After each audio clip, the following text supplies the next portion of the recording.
How to use virtualdub crossfade. Tools. Create test video. RGB color cube. As you can see, no fade effect on test video. Add filter. Crossfade.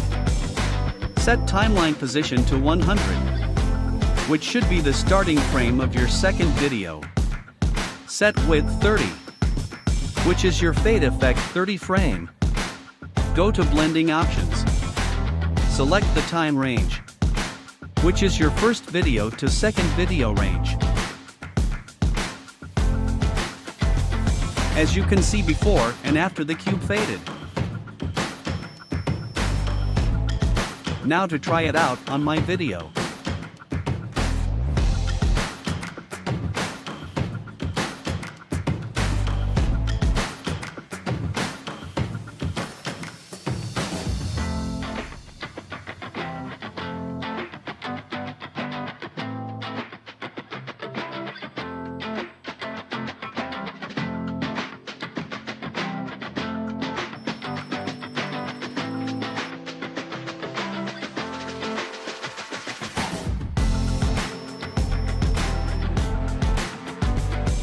As you can see, video 1 to 2 jerk or skip.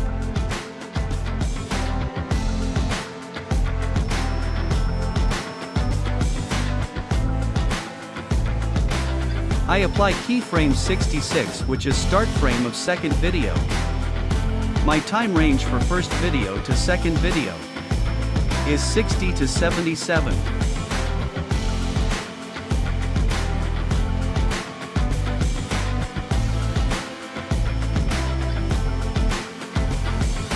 As you can see, the crossfade happen.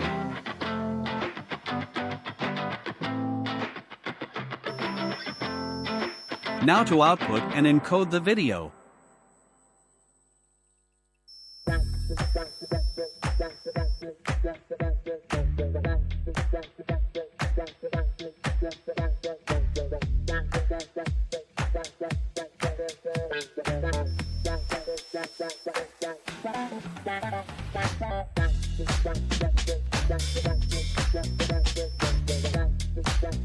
Thank you for watching.